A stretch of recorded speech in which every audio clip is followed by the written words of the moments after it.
Hey guys, Jordan here. We've got a 2013 Tesla Model S.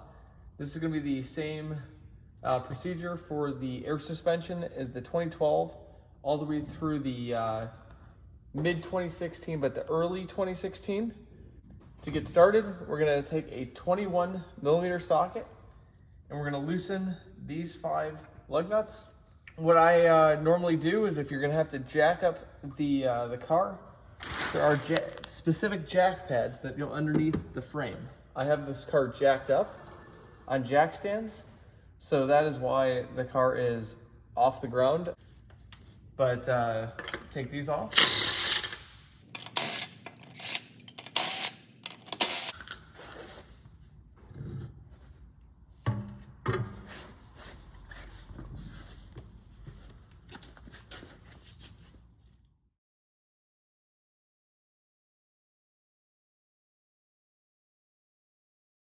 Now the next step is we're going to take these two 16mm bolts off the parking brake caliper. So we're going to remove the parking brake caliper.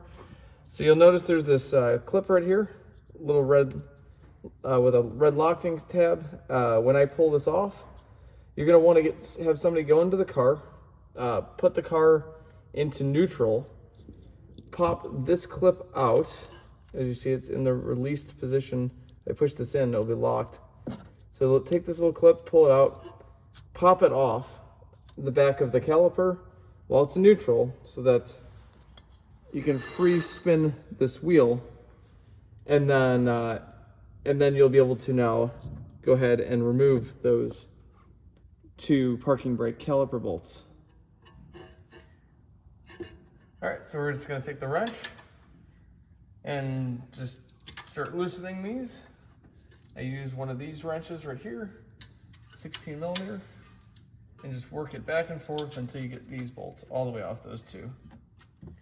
With the parking caliper bolts removed, we can take the caliper out.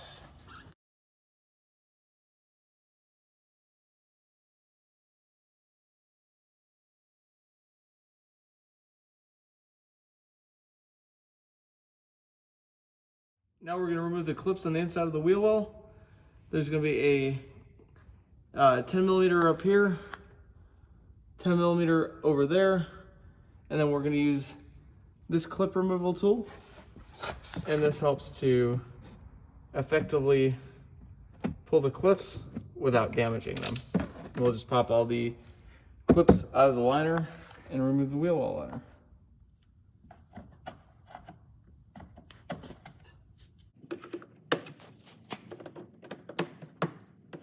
Clips removed, now we can remove the wheel well liner.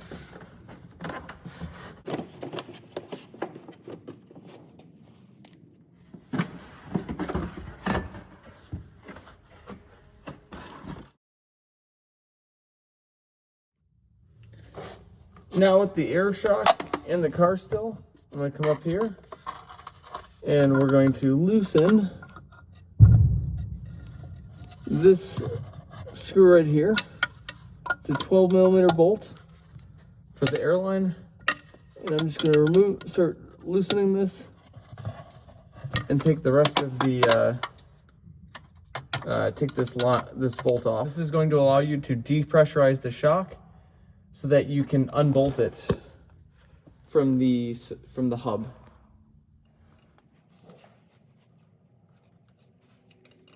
If the large brass fitting starts rotating, you will have to remove the shock out of the car with the line disconnected.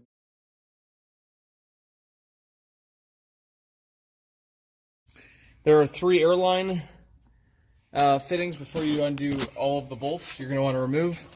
So I push the edge down and slide the tube out, just like so, and then the one at the bottom.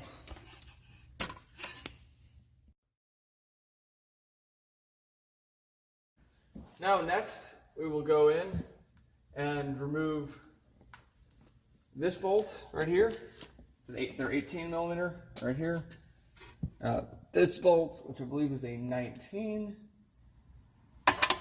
Never mind, it's a 21. And the bolt on the back of this upper control arm link. So it's going to be this bolt, and this bolt.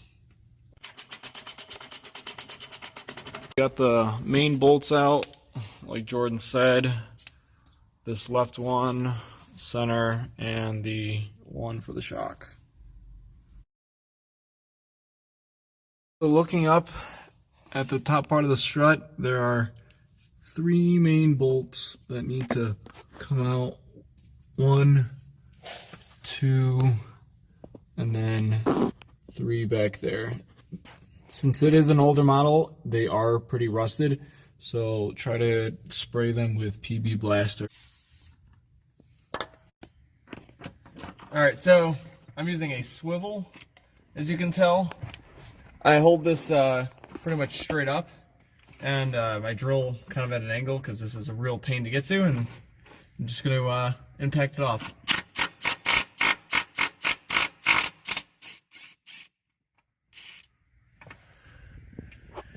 And pretty much do that for all 3 of those. Alright, with the air module disconnected, I'm going to lower it out.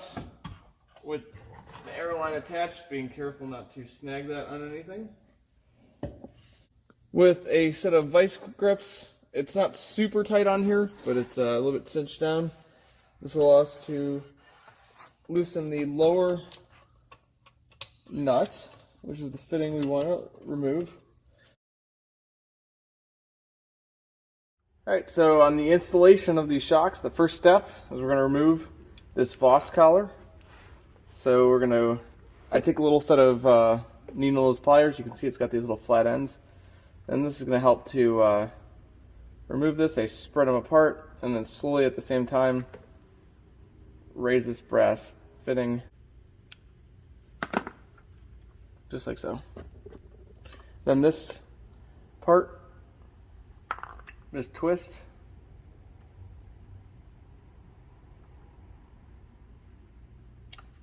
And pull this off. Alright, now we're going to take the line, wipe it off. With the supplied Voss collar set, the set is a little baggy. And then you'll notice there's this piece of plastic. It's holding the little brass fitting in the correct position. You'll notice there's a flat side, which that's how this is going to go in. So this right here is going to go like this, and then the flat side will stay in that same orientation with the curved side on top. So we're going to take this line, and I take a little bit of grease. This is the Super Lube grease right here. This is okay for the O-rings on the fitting, so it doesn't swell them. You don't want to just use any grease, specifically that grease. We're going to slide this on. It allows it just to move more easily, more freely in there. Add just a hair of grease, nothing thick, just enough just to allow it to slide easily. I'll wipe off just the tip. And then we'll take our brass collar, make sure there's no dirt on that collar. And we're just going to simply slip this thing on. Just like so. So we'll get it flush. Now what we're going to do is we're going to grab the shock.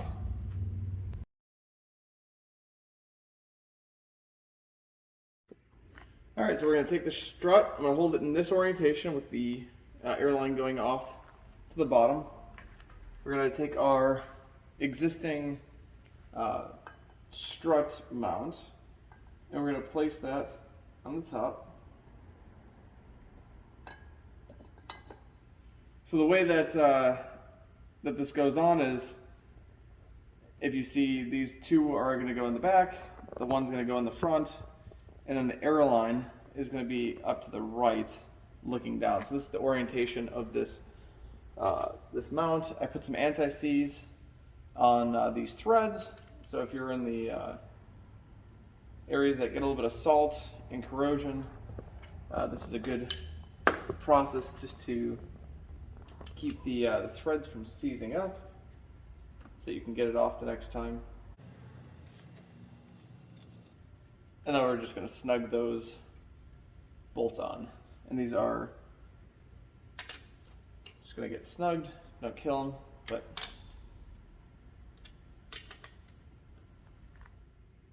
so you'll see I've got the Voss fitting on, flush with the tip of the hose. We're going to put the line in approximately how it would go in the car. And I'm just going to loosely tighten this out. We're not putting it all the way in. Just before the rubber seats. Now what we'll do is I'm going to take a paper towel and we're just going to push the line.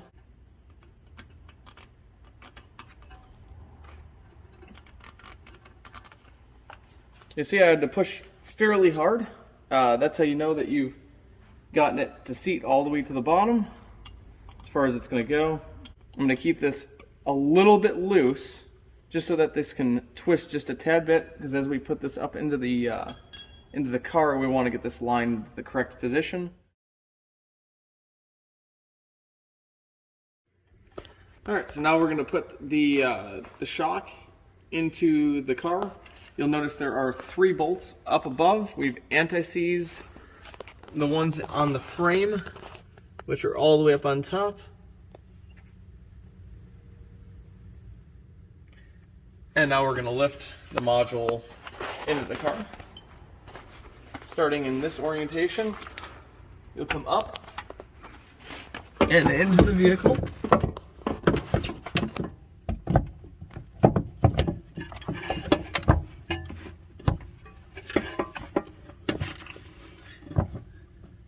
And then we'll take the 3 bolts and loosely set those into place. We're going to torque these to 40 Newton meters with our torque wrench.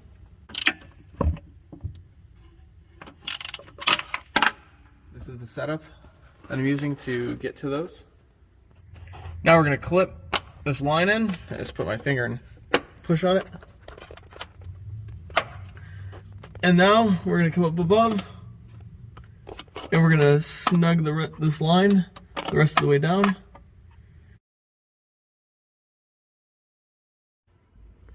Now we're going to take this, our shock bolt. Be very careful that you put this in the right orientation. You can easily clip these and damage these aluminum arms. You'll notice there's a shallow side. That shallow side is going to face towards the front of the vehicle. So it's going to come in this orientation. We'll pull the shock in position and get the bolt and slide it the rest of the way through. Now I'll place the nut at the end. With anti-seize, this torque spec is 98 Newton meters. So you'll see what we did. We took a jack stand, turned it upside down, and put a jack underneath it, underneath the strut, just to raise it up just a tad bit. We didn't move it much, maybe about this much. And this is to just get this high enough so that we can install this link right here. What you'll want to do is have a friend push in on this rotor as you pull down on this front link right here, and then slide the bolt in. Once you have it aligned and slid in, you can go ahead and take this nut, put it on, and then go ahead and take this control arm, push it into position, as you see, and then align this and slide the bolt in for this from this side.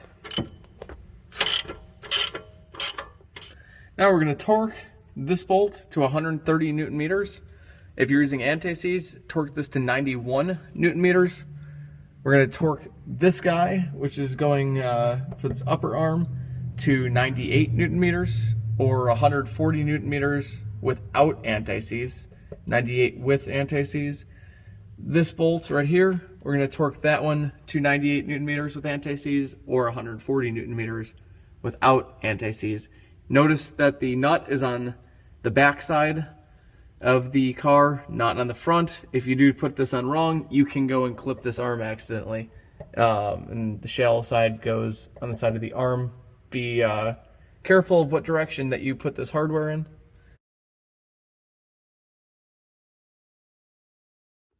Now we're going to take our parking brake, electric parking brake, and we're going to slide this over.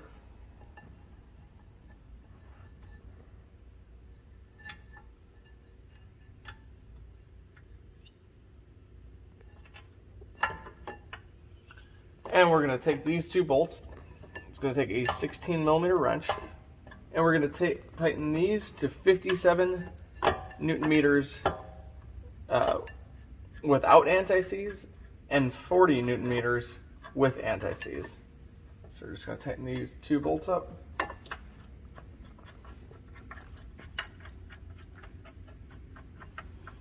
And then I use a 16mm once you get started, and you can't do it by hand, just tighten them up just like this.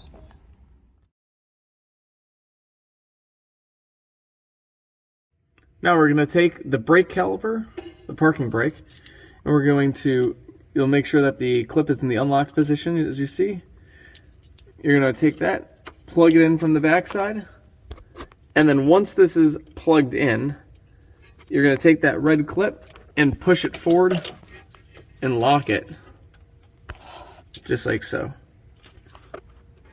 And you're just going to push this clip forward when it is on the back side of the caliper.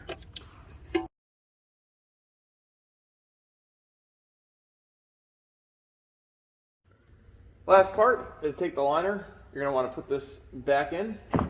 And then there is a mid-aero shield, which is at the bottom of the car. Our car is on jack stands at the moment, so we're not going to do that.